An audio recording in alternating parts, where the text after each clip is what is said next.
കേരളത്തിൻ്റെ ആഭ്യന്തര വകുപ്പിന് പേര് മാറ്റി അഡ്ജസ്റ്റ്മെൻറ്റ് വകുപ്പ് ആക്കണമെന്നാണ് യൂത്ത് കോൺഗ്രസിന് പറയാനുള്ളത്. കഴിഞ്ഞ 3 ദിവസം മുമ്പ് ഒരു മന്ത്രിയുമായി ബന്ധപ്പെട്ട്, ഗണേഷ് കുമാർ മന്ത്രിയുമായി ബന്ധപ്പെട്ട് ഗുരുതരമായ ആരോപണം അദ്ദേഹത്തിൻ്റെ ഭാര്യ ബിന്ദു മേനോൻ ഉന്നയിക്കുന്നു. ആ ആരോപണം കഴിഞ്ഞ ദിവസം ഏഷ്യാനെറ്റ് ചാനലിലൂടെ അവർ തന്നെ പുറത്തു പറയുന്നു.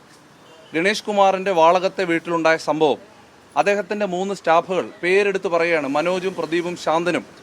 അവിടെ കാണാൻ പാടില്ലാത്ത സാഹചര്യത്തിൽ അവർ അവിടെ ചെല്ലുകയും അതിനുശേഷം ആ സ്ത്രീ ബിന്ദു മേനോൻ എന്ന് പറയുന്ന ആ സ്ത്രീ അവിടെ വെച്ച് ഫോട്ടോ എടുക്കാൻ ശ്രമിക്കുകയും ആ ഫോട്ടോ എടുത്തതിൻ്റെ പേരിൽ അവരുടെ കയ്യിൽ നിന്ന് ആ ഫോൺ പിടിച്ചു മേടിക്കുവാൻ ശ്രമിക്കുന്ന സാഹചര്യമുണ്ടായി. ഈ പറയുന്ന മന്ത്രിയുടെ 3 സ്റ്റാഫുകൾ, ശാന്തനും പ്രദീപും മനോജും ഉൾപ്പെടെയുള്ള ആളുകൾ എന്ന് ബിന്ദു മേനോൻ ഗുരുതരമായ രീതിയിൽ പറയുന്നു. 112ലേക്ക് പരാതി കൊടുക്കുന്നു. ആ 112ലേക്ക് പരാതി പറയുന്ന അതേ സാഹചര്യത്തിൽ തന്നെ അവർ കേരളത്തിലെ മാധ്യമങ്ങളിലൂടെ പറയുകയാണ്, കേരളത്തിൻ്റെ മുഖ്യമന്ത്രി പിണറായി വിജയൻ്റെ മകൾ വീണ വിജയനോട് ഞാൻ ടെലിഫോണിലൂടെ പറയുന്നു, എൻ്റെ കയ്യിലുള്ള തെളിവുകൾ വാട്സപ്പിലൂടെ അവർക്ക് പറഞ്ഞു, അല്ലെങ്കിൽ അവർക്ക് അയച്ചു കൊടുത്തു എന്ന് പറയുന്നു. അതുപോലെ തന്നെ മുതിർന്ന പോലീസ് ഉദ്യോഗസ്ഥയായിട്ടുള്ള ശ്രീലേഖ എന്ന് പറയുന്ന BJPയുടെ നേതാവായിട്ടുള്ള അവർക്കും ഇത്തരത്തിൽ തെളിവുകൾ കൈമാറിയെന്ന് പറയുന്നു. കേരളത്തിൻ്റെ ആഭ്യന്തര വകുപ്പ് കൈകാര്യം ചെയ്യുന്ന പിണറായി വിജയൻ ഒന്നുകിൽ മകൾ ഈ വിവരം പിണറായി വിജയനോട് പറഞ്ഞിട്ട് 3 ദിവസം ഒരു അന്വേഷണവും നടത്താതെ ഇത് അഡ്ജസ്റ്റ് ചെയ്യുവാൻ വേണ്ടി ഈ പറയുന്ന ബിന്ദു മേനോനെ സമ്മർദ്ദപ്പെടുത്തുവാൻ വേണ്ടി പിണറായി വിജയൻ അറിഞ്ഞുകൊണ്ട് ഇത് മറച്ചുവെച്ചു, അല്ലെങ്കിൽ വീണ വിജയൻ ഇത് മറച്ചുവെച്ചു. അതുകൊണ്ട് യൂത്ത് കോൺഗ്രസ് ആവശ്യപ്പെടുന്നത് അതിഗുരുതരമായ രീതിയിലുള്ള കുറ്റകൃത്യത്തിന് കൂട്ടുനിന്ന വീണ വിജയനെതിരെ കേസെടുക്കുവാൻ കേരളത്തിൻ്റെ ആഭ്യന്തര വകുപ്പ് തയ്യാറാകണമെന്നാണ് ഈ അവസരത്തിൽ യൂത്ത് കോൺഗ്രസിന് പറയാനുള്ളത്. വളരെ ഗുരുതരമായ കുറ്റകൃത്യമാണ് ഇതിൽ നടന്നിട്ടുള്ളത്.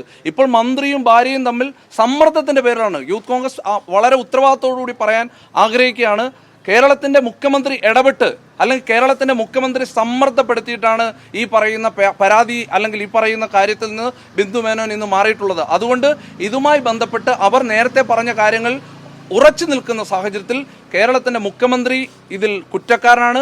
ഒന്നുകിൽ സത്യപ്രതിജ്ഞ ലംഘനം കേരളത്തിൻ്റെ മുഖ്യമന്ത്രി പിണറായി വിജയൻ നടത്തിയിട്ടുണ്ട്. കാരണം എന്താ, തെറ്റ് ആണെന്ന് അറിഞ്ഞിട്ടും അദ്ദേഹം അതിൽ നിന്ന് മറച്ചു പിടിക്കുവാൻ അദ്ദേഹം ബോധപൂർവമായ ശ്രമം നടത്തി. അല്ലെങ്കിൽ അദ്ദേഹത്തിൻ്റെ മകളെ തള്ളിപ്പറയാനുള്ള സാഹചര്യം ഉണ്ടാകണം, മകൾക്കെതിരെ കേസെടുക്കുവാനുള്ള സാഹചര്യം ഉണ്ടാകണം. അതുമായി ബന്ധപ്പെട്ടാണ് DGPക്ക് ഞങ്ങൾ യൂത്ത് കോൺഗ്രസിൻ്റെ നേതൃത്വത്തിൽ ഇന്ന് പരാതി നൽകിയിട്ടുള്ളത്.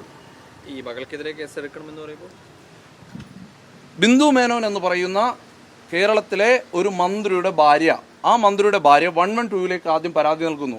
ആ പരാതിയുടെ അടിസ്ഥാനത്തിൽ അവിടെ പോലീസ് വരുന്നു. അവരുടെ കയ്യിലുള്ള തെളിവുകൾ മുഖ്യമന്ത്രിയെ, കേരളത്തിൻ്റെ ആഭ്യന്തര വകുപ്പ് കൈകാര്യം ചെയ്യുന്ന പിണറായി വിജയൻ്റെ മകളായിട്ടുള്ള വീണ വിജയന്, പിണറായി വിജയൻ്റെ മകളായതുകൊണ്ടായിരിക്കുമല്ലോ വീണ വിജയന് കൊടുത്തിട്ടുള്ളത്. ആ വീണ വിജയൻ ഈ 3 ദിവസക്കാലമായി കേരളത്തിലെ ഏതെങ്കിലും പോലീസ് സ്റ്റേഷനിൽ ഈ കയ്യിൽ കിട്ടിയ തെളിവുകൾ പറഞ്ഞിട്ടുണ്ടോ? ഏതെങ്കിലും പോലീസ് സ്റ്റേഷൻ, അടുത്തുള്ള സ്റ്റേഷനിൽ ഇത് അറിയിച്ചിട്ടുണ്ടോ? അങ്ങനെ അറിയിക്കാത്ത സാഹചര്യം അത് ക്രിമിനൽ കുറ്റമാണ്. അതെന്തുകൊണ്ടാണ് അപ്പോൾ ശ്രീലേഖയുടെ പേരിലും പരാതിയുണ്ട്. ആദ്യം തന്നെ പറഞ്ഞു, പോലീസ് നിങ്ങൾ തന്നെ ചോദിച്ചു, ഉന്നതനായ പോലീസ് മേധാവിക്കും ഉന്നതനായ പരാതിയിലുമുണ്ട്. വീണ വിജയനെതിരെയും ശ്രീലേഖയ്ക്കെതിരെയും കേസെടുക്കണമെന്ന് തന്നെ പരാതിയിലുമുണ്ട്. അങ്ങനെ തന്നെയാണ് പറഞ്ഞത്. ശ്രീലേഖയ്ക്കെതിരെയും വീണ വിജയനെതിരെയും കേസെടുക്കണം. അറിഞ്ഞിട്ടും അതിനകത്ത് ശ്രീലേഖ പറഞ്ഞ ഒരു കാര്യമുണ്ട്, 112ലേക്ക് പരാതി നൽകാനെങ്കിലും അവർ പറഞ്ഞു. വീണ വിജയൻ അതുപോലും പറഞ്ഞിട്ടില്ല. അതുകൊണ്ടാണ് എടുത്ത് വീണ വിജയന്റെ കാര്യം പറഞ്ഞത്. എന്ന് മാത്രമല്ല, ആഭ്യന്തര വകുപ്പ് കൈകാര്യം ചെയ്യുന്ന പിണറായി വിജയന്റെ മകളാണ് അവർ.